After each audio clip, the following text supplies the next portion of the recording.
Здравейте! Показваме ви как да се сглобите рулетния комарник Вектор.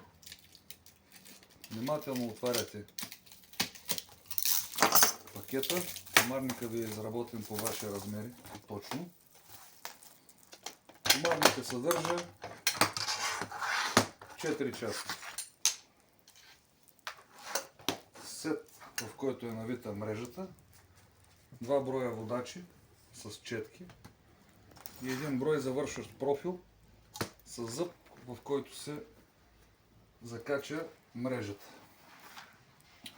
Комарника се сглобява последния начин. В сета през ъгловите сглобки влизат 2 броя водачи. В завършващия профил трябва да бъде с лице към вас, т.е. с издадената част на сета, и по същия начин през ъгловите сглобки в технологичния канал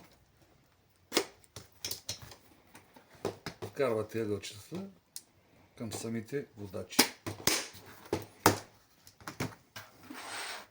Това е външната страна на комарника, която гледа извън жилището. Така изглежда вътрешната страна. Комарника се прибира по този начин.